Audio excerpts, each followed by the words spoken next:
दोस्तों आज के इस वीडियो में सेट थ्योरी का कंप्लीट रिवीजन करने वाले हैं। आज के इस वीडियो को देखने के बाद पहला बेनिफिट जो आपको होगा वो ये है कि आपका सेट थ्योरी कंप्लीट हो जाएगा एंड दूसरा ये है कि आपको किस तरीके से मैथ्स के चैप्टर को कंप्लीट करना है, ये आपको आज के वीडियो को देखने के बाद पता चल जाएगा।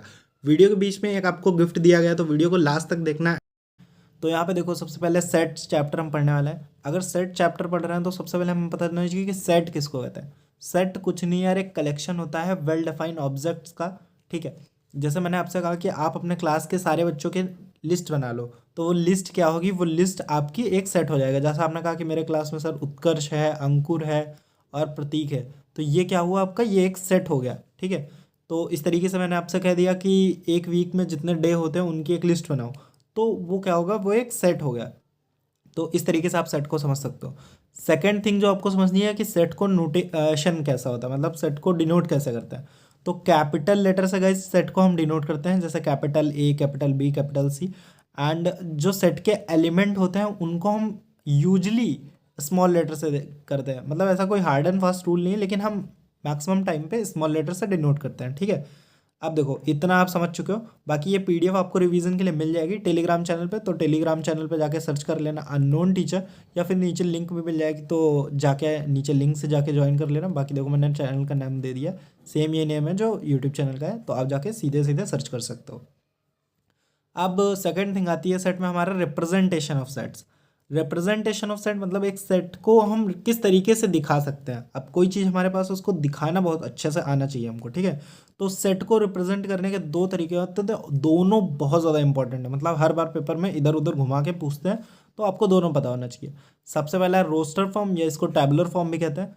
दूसरा हमारा सेट बिल्डर फॉर्म या रूल मेथड भी कहते हैं। ठीक है, तो सबसे पहले हम रोस्टर फॉर्म देख लेते हैं कि रोस्टर फॉर्म में हम सेट को किस तरीके से दिखाते हैं। तो जैसा अभी मैंने ऊपर लिस्ट वाला एग्जांपल दिया था, वो हमारा रोस्टर फॉर्म का ही था। इसमें हम क्या करते हैं कि दो करली ब्रेसेस लगाते हैं और उनके बीच में एलिमेंट्स को कॉमा लगा के सेपरेट करते हैं। ठीक है, तो ये हमारा रोस्टर फॉर्म होता है। इसमें इसके अलावा कुछ है नहीं। बाकी इसमें कुछ नोट पॉइंट है, मैं वो आपको बता देता हूँ। देखो रोस्टर फॉर्म में है कि हर एक एलिमेंट आप एक ही बार लिखते हो, कोई एलिमेंट आप रिपीट नहीं करते। जैसे क्या है, जैसे मैंने आपसे कहा था कि अपने क्लास के बच्चों की लिस्ट बनाओ, तो आपने कहा था उत्कर्ष, प्रतीक, अंकुर। ठीक है, तो अगर आपके क्लास में दो उत्कर्ष है ना, तभी भी आप लिस्ट में एक ही बार लिखोगे। ये इसकी खासियत है रोस्टर फॉर्म में सेट को लिखने की। ठीक है, तो आप इस तरीके से इसको समझ लो। एंड सेकेंड थिंग है कि ऑर्डर मैटर नहीं करता सेट में। अगर आप लिख रहे हो उत्कर्ष, प्रतीक, अंकुर, या फिर कोई दूसरा बच्चा लिख के ला रहा है कि अंकुर, प्रतीक, उत्कर्ष, तो ये दोनों सेट सेम है, मतलब इनमें कोई अंतर नहीं है, ऑर्डर मैटर नहीं करता। तो ये चीज़ आपने समझनी है। ठीक है, अब इसके बाद हम देखेंगे गाइस सेट बिल्डर फॉर्म। ठीक है, सेट बिल्डर फॉर्म को समझेंगे कि सेट बिल्डर फॉर्म में कैसे लिखते हैं एंड क्या होता है। तो सेट बिल्डर फॉर्म में कुछ नहीं है, दोबारा से करली ब्रेसेस जैसे रोस्टर फॉर्म में लगाया था वैसे यहाँ पे दोबारा से लगा देंगे। एक्स लिखेंगे जो कि हमें बताएगा सेट के एलिमेंट, सारे एलिमेंट्स एक्स, हो गया, इतना ही है। ठीक है, और देखो एक बार, एक लाइन से खींच देंगे जिसको हम बार कहते हैं।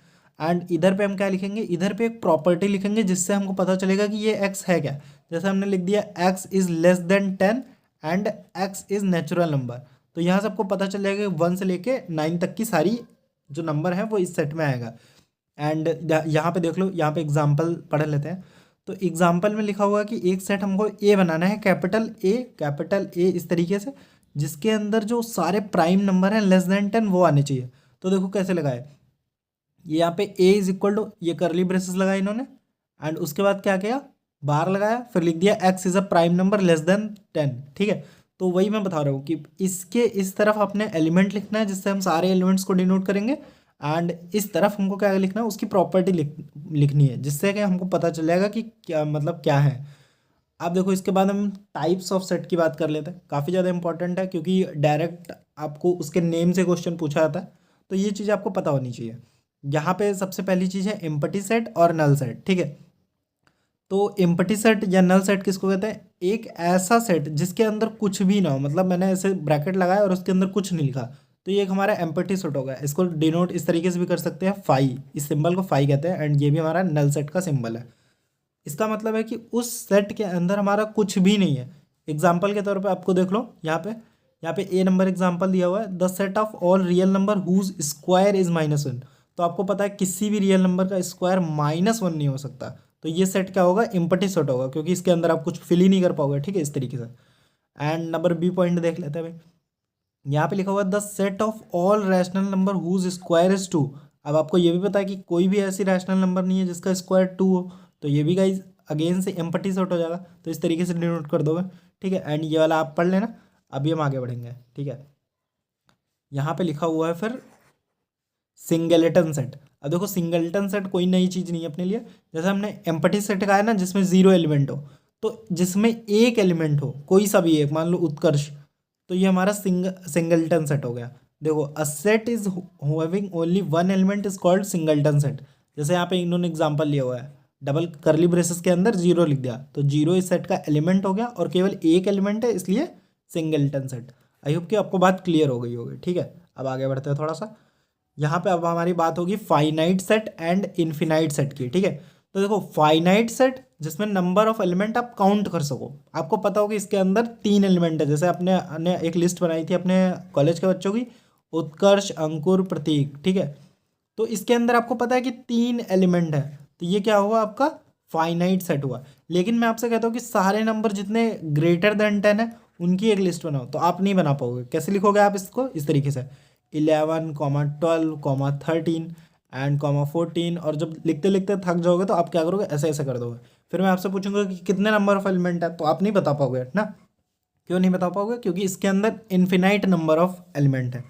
तो इसी को बस कहते हैं कि जिसके अंदर आप काउंट कर सको वो फाइनाइट, जिसके अंदर आप ना काउंट कर सको वो इन्फिनाइट। ठीक है, तो यही चीज़ यहाँ पे लिखी हुई है, इसको एक बार पढ़ लेना। बहुत सिंपल सी चीज़ है, मैं बहुत ज़्यादा नहीं जा रहा इसमें डीप में।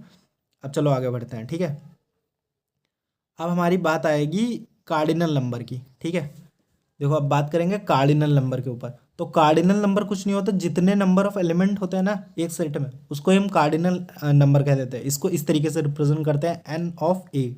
ठीक है, एन ऑफ ए। तो the number of element in a finite set is represented by n ए।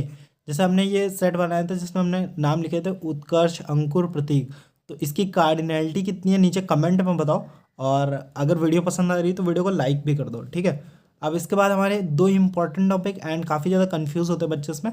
क्या होता है equal set and equivalent set? इसको क्या कहता है?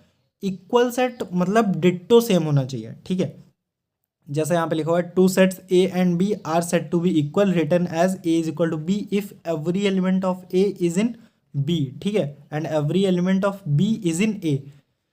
इसका एग्जांपल दे देता हूँ। देखो ए जैसा हमने लिखा है एक सेट 1 2 3। ठीक है, एक सेट हमारा 1 2 3 ए, एंड इसी तरह से बी हम एक सेट ले लेते हैं जिसमें हमने लिखा 1 2 3। ठीक है, तो ये हमारे जो ए और बी हैं वो इक्वल सेट है। कैसे इक्वल है? क्योंकि देखो इसमें भी नंबर ऑफ एलिमेंट 3, एंड अगर आप इनकी वैल्यू मैच करोगे तो 1 इसमें भी है, इसमें भी है, 2 इसमें भी है, इसमें भी है, इसमें भी है, इसमें भी है। अगर मान लो ए में हम कोई एक और एलिमेंट 4 ऐड कर दे तो ये इक्वल सेट नहीं है, क्योंकि 4 इसमें तो है, ए में है लेकिन बी में नहीं है। तो इस तरीके से आप इक्वल सेट को समझ सकते हो कि उनमें जितने भी एलिमेंट होने चाहिए वो दोनों में सेम होने चाहिए। जैसे एक में एक चीज़ आ रही है तो दूसरे में भी वो चीज़ आनी चाहिए। ठीक है, तो ये बात है। एंड इसके आगे इक्विवेलेंट सेट। इक्विवेलेंट सेट में देखो डिट्टो सेम नहीं होना चाहिए, केवल नंबर ऑफ एलिमेंट सेम होने चाहिए। और किस तरीके से आप इसको कह सकते हो कि कार्डिनैलिटी सेम होनी चाहिए, मतलब n of A is equal to n of B अगर है तो इसको आप कहते हैं इक्विवेलेंट सेट। एंड इसके ऊपर से बहुत सारे क्वेश्चन इंडिया एग्जाम में आ चुके हैं, तो ध्यान रखना इस बात का। ठीक है, तो यहाँ पे एग्जाम्पल देख लो। एक सेट हमारे पास ए दिया हुआ है जिसमें एलिमेंट है 4 5 3 2, एंड एक एलिमेंट सेट दिया हुआ है बी जिसमें एलिमेंट है 1 6 8 9। तो इसमें नंबर ऑफ एलिमेंट 4, इसमें नंबर ऑफ एलिमेंट 4, तो ये दोनों हो गए आपस में इक्विवेलेंट सेट। लेकिन आपसे कोई पूछेगा कि यह क्या इक्वल सेट है, तो इक्वल सेट नहीं है भाई। क्यों? क्योंकि देखो 4 इसमें है लेकिन इसमें नहीं है, 5 इसमें है लेकिन इसमें नहीं है, 3 इसमें है इसमें नहीं है, 2 इसमें है इसमें नहीं है। खैर इतना चेक करने की जरूरत नहीं है, अगर एक अनमैच्ड मिल गया तो वो इक्वल सेट नहीं है। ठीक है, चलो आगे बढ़ते हैं, इतनी बात क्लियर हो गई। अब यहाँ पे बात आती है सबसेट की। भाई सबसेट किसको कहता है ये बताओ? सबसेट कुछ नहीं है। देखो एक सेट हमने पकड़ा था जैसे उत्कर्ष, अंकुर, प्रतीक। ठीक है, एक सेट पकड़ा था, इसके जितने भी आप इसको जितनी भी तरीके से लिख सकते हो, इसमें जितनी भी तरीके से आप इसके एलिमेंट को निकाल सकते हो उसको कहते हैं सबसेट। जैसे मैं आपसे कहता हूँ कि इसके सबसेट बताओ उत्कर्ष, अंकुर, प्रतीक के, तो आप क्या कह सकते हो? सर ऐसा हो कि हम इनमें से किसी को ना ले तो वो एक इसका सबसेट हो जाएगा, मतलब जिसमें कोई भी एलिमेंट नहीं है। फिर आप कहते हो कि मैं सर उत्कर्ष को बुला के ले आया तो वो एक इसका सबसेट हो गया। ठीक है, आपने कहा कि सर मैं अंकुर को बुला के केवल ले आया तो ए हो गया। आपने कहा केवल प्रतीक को बुला के ले आया तो पी हो गया। ठीक है, आप क्या कर सकते हो, आप दो दो को बुला के ला सकते हो, उत्कर्ष को, अंकुर को, या फिर आप क्या कर सकते हो, अंकुर को, प्रतीक को, या फिर आप क्या कर सकते हो, प्रतीक को और उत्कर्ष को, इस तरीके से। ठीक है, या फिर आप एक और कंडीशन हो सकती है जिसमें इन तीनों को बुला के लाओ। तो टोटल कितना सबसेट्स निकले, देखो मैं अभी बताता हूँ। उत्कर्ष, अंकुर, प्रतीक, अगर एक सेट में हमारे 3 एलिमेंट है, ठीक है, मतलब n एलिमेंट है, तो उसके हमारे पास 8 निकलने हैं, 8 सबसेट्स। तो अगर n एलिमेंट है तो कितने निकलेंगे, 2n, जैसे 3 में 8, 3 में 8 कैसे आया, 3 में 8, 2 मतलब 8। इसी तरह से अगर n एलिमेंट है तो 2n सबसेट्स उसके निकलेंगे। ठीक है, ये बात क्लियर हो जानी चाहिए। देखो, और इसको इस तरीके से भी लिखते हैं कि every set is a subset, को हम सबसेट का साइन ये होता है। ठीक है, इसको किस तरीके से लिखते हैं कि अगर एक सेट ए में सारे के सारे एलिमेंट दूसरे सेट बी से लिए गए हैं, या ऐसा दिख रहा है, तो उसको हम कहते हैं सबसेट। जैसे देखो, इस नल सेट को इससे लिया गया, हाँ, क्योंकि इसमें से कुछ नहीं है तो कोई लेने न लेने की बात नहीं है। यू इससे लिया गया, ए इससे लिया गया, पी इससे लिया गया, यू ए भी लेंगे तो इससे, इसके अंदर से ही आ जाएगा पूरा मटेरियल, ए पी, ठीक है, पी यू या यू ए पी, तो ये सारा इसके अंदर से लिया हुआ। तो ये चीज़ आपको क्लियर होनी चाहिए। अब इसको लिखते किस तरीके से, लिखने का एक तरीका मैं बता देता हूँ आपको। जैसे जैसे जैसे जैसे जैसे जैसे जैसे देखो, यहाँ पे एक सेट लिया हमने A1 2 3, ठीक है, करली ब्रेसेस आप लगा देना, एंड एक सेट लिया B1 2। तो आप क्या लिख सकते हो इसको कि B is a subset of A। ठीक है, B is a subset of A। And कई बार ऐसी कंडीशन होगी कि आपको क्लियर नहीं होगा कि वो इक्वल भी है क्या। जैसे मान लो यहाँ पे 3 भी लगा दिया, तो सबसेट आर इक्वल यहाँ पे लगा सकते हो। ठीक है, कि उसमें एलिमेंट या तो कम है या बराबर है, इस तरीके से आप इसको दिखा सकते हो।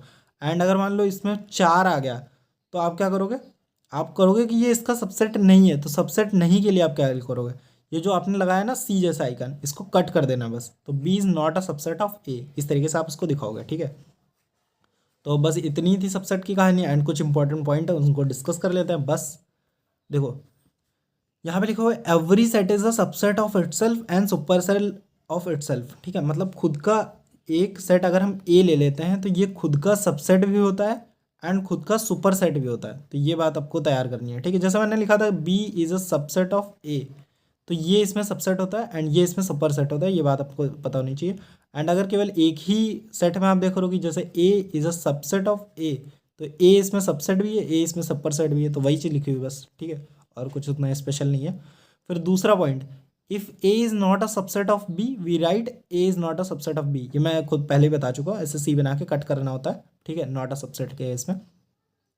और इम्पटी सेट जो होता है वो हर एक सेट का सबसेट होता है। इम्पटी सेट जैसे मैंने उत्कर्ष, अंकुर, प्रतीक वाले में बताया था, एक खाली सा डिब्बा बना के, तो वही है हमारा इम्पटी सेट जो होता है, वो हर एक सेट का सबसेट होता है। ठीक है, अब यहाँ पे ये इंपॉर्टेंट चीज़ ये मैं आपको बता चुका हूँ, एंड यहाँ से एनडीए के एग्जाम में बहुत ज़्यादा क्वेश्चन आए हुए, तो इसको ध्यान देना। ठीक है, अगर किसी एक सेट में हमारे n एलिमेंट है, यहाँ पे कह रहा है m एलिमेंट है, तो द नंबर ऑफ सबसेट कितने होंगे, 2m। ये मैं बात बता चुका हूँ।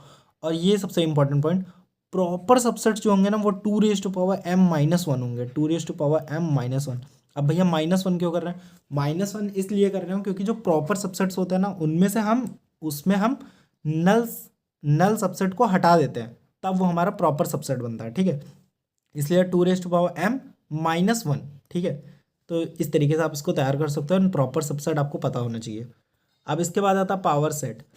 तो पावर सेट कुछ नहीं है, ये एक टाइप ऑफ सेट है। अब पावर सेट का मतलब है कि अगर कोई आपके पास सेट है, आपने उसके सारे के सारे सबसेट बना लिए एंड उनको फिर से एक सेट में अरेंज कर लिया, तो वो होता है हमारा पावर सेट। अब देखो, ऐसे बातें आपको थोड़े कम क्लियर होंगी, तो मैं एग्जांपल से बताता हूँ। अगर आपने एक लिया सबसेट सेट ए जिसमें एलिमेंट है 1 2 3, तो इसके सारे सबसेट बना लो, सारे सबसेट बना लिया अपना 5, केवल 1 2 3 या 1 2 1 3 2 3 1 2 3, एंड इनको अरेंज कर दिया एक सेट में, करली ब्रेसेस के अंदर लगा के कॉमा लगा के लिख दिया सारे, तो that is nothing but the power set.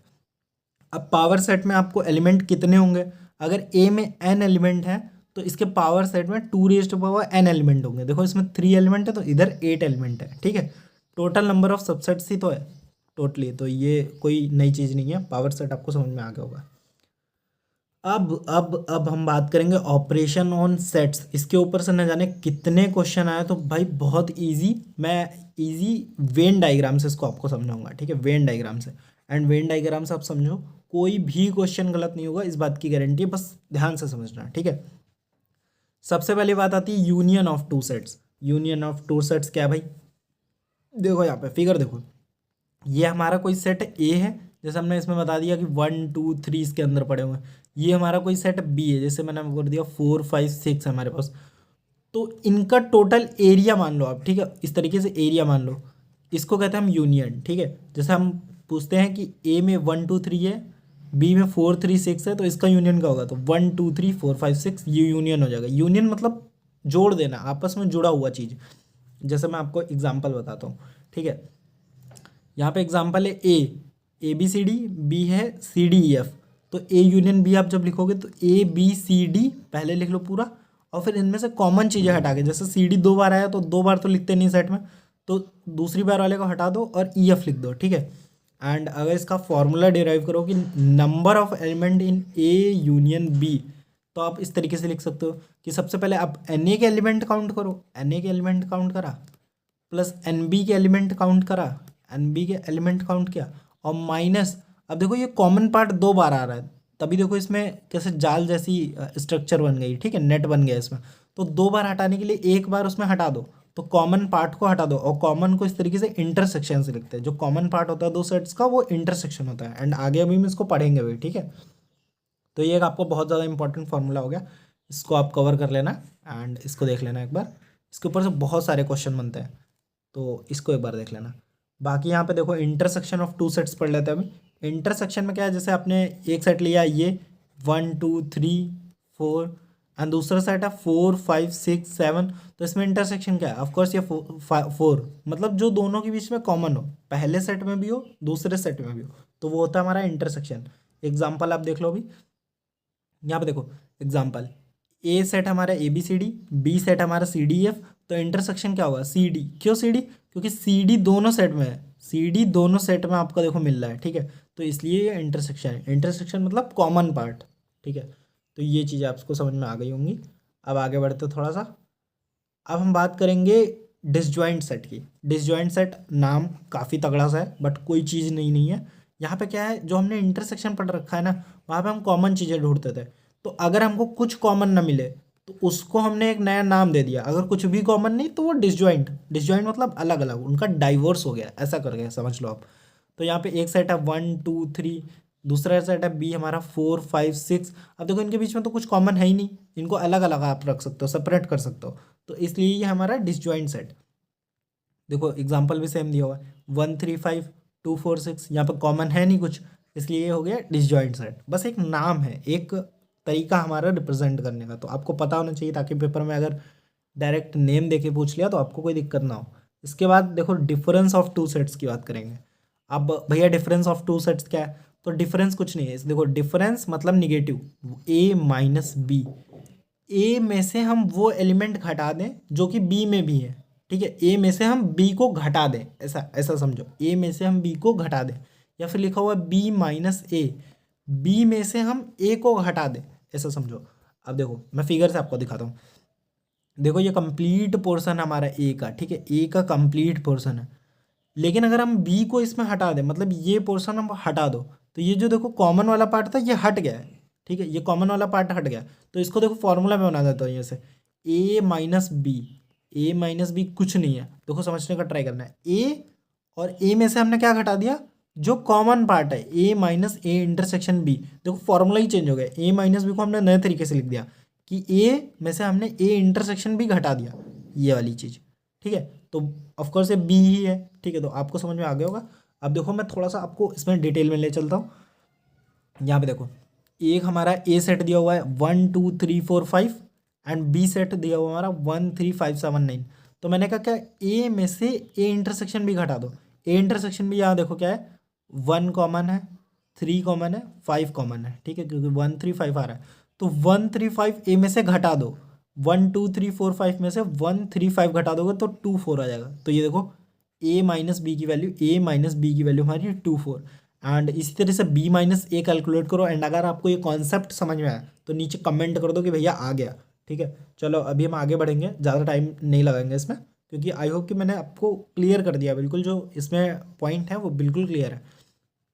अब देखो यहाँ पे ये 4 इंपॉर्टेंट पॉइंट दिए हुए, आई डोंट नो क्यों इंपॉर्टेंट है, क्योंकि आपको भी पता है कि ए माइनस बी माइनस ए के इक्वल नहीं होगा, क्योंकि यहाँ शेडेड एरिया से देखो ना, ये शेडेड एरिया, ये वेन डायग्राम कहते हैं इसको, जो ऐसे फिगर बना के करते हैं। ठीक है, तो इसको वेन डायग्राम बोलते हैं। वेन डायग्राम से आप सारे के सारे ये रिजल्ट वाली चीज़ें करो एंड आपको पूरी क्लियर हो जाएंगे। फिर भी अगर क्लियर नहीं होती तो टेलीग्राम पे जाके मैसेज कर देना, मैं आपके मैसेज का फटाफट से रिप्लाई कर दूंगा। ठीक है, चलो आगे बढ़ते हैं अभी।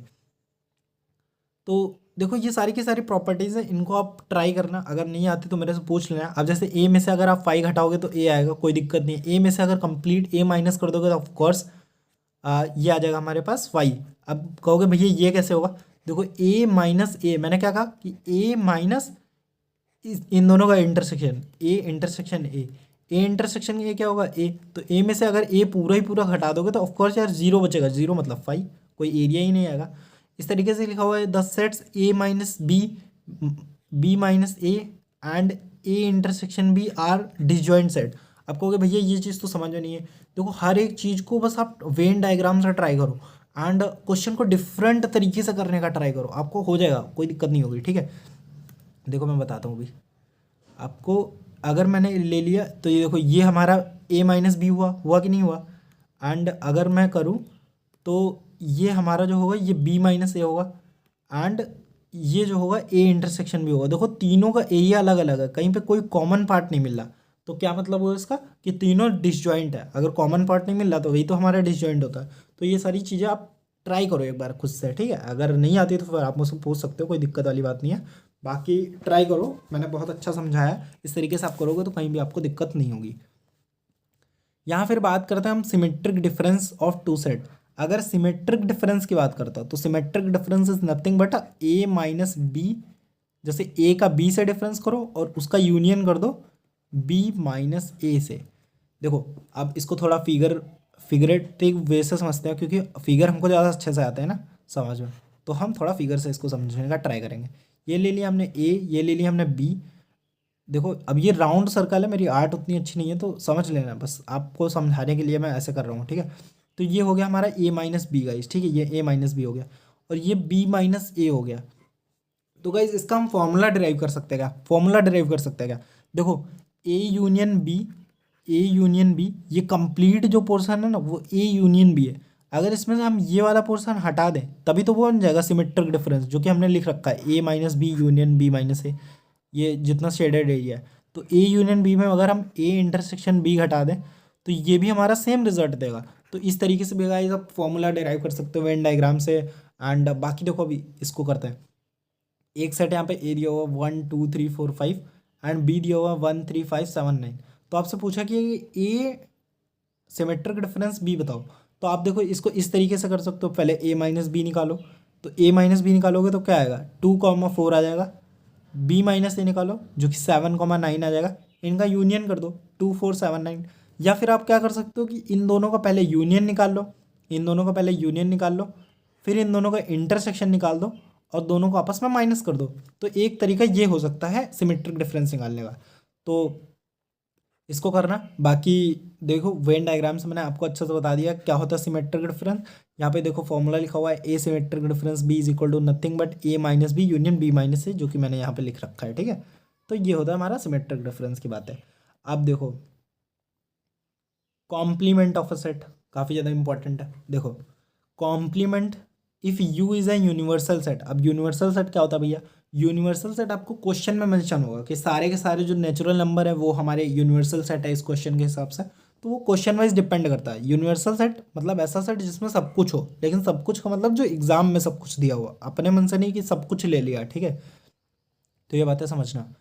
और एक सेट हमारा यू, तो ए का कॉम्प्लीमेंट, ए का कॉम्प्लीमेंट ऐसे लिखते हैं ए और ए के ऊपर सी लगा दो छोटा सा। ठीक है, छोटा सा लगाना था, बड़ा हो गया खैर, बट ये होता हमारा ए का कॉम्प्लीमेंट। ठीक है, तो अब इसको निकालते कैसे भैया, देखो अगर हम एक एग्जांपल लेते हैं यू, जिसमें सारे के सारे नेचुरल नंबर आ रहे हैं, मतलब 1 2 3 4 टिल इन्फिनिटी, एंड एक सेट हमारा ए है जिसमें सारे के सारे इवन नंबर आ रहे हैं 2 4 6 8 डॉट डॉट डॉट। तो अगर आपसे पूछता है ए का कॉम्प्लीमेंट, तो आपको क्या करना है, ऐसी चीज़ें जो ए में ना हो और यू में हो। या आपको कैसे बताऊं, जैसे यूनिवर्सल सेट में आप ए को सब्ट्रैक्ट कर दो, ऐसा समझो, ठीक है। तो आपका ये क्या बनेगा, ए कॉम्प्लीमेंट निकलेगा आपका, ए कॉम्प्लीमेंट। अगर आपका यूनिवर्सल सेट है सारे के सारे नेचुरल नंबर, और आपका ए सेट है सारे के सारे इवन नंबर, तो आप अगर सारे के सारे इवन नंबर को सारे के सारे नेचुरल नंबर में से हटा दोगे, तो आपके पास सारे के सारे ऑड नंबर बच जाएंगे, मतलब 1 3 5 7 डॉट डॉट डॉट। तो ये हो जाएगा आपका कॉम्प्लीमेंट, ठीक है। समझ रहे हो ना क्या कह रहा हूँ, थोड़ा आई थिंक मैंने हार्ड कर दी लैंग्वेज, पर उतना है नहीं हार्ड चीज़, दोबारा से समझो।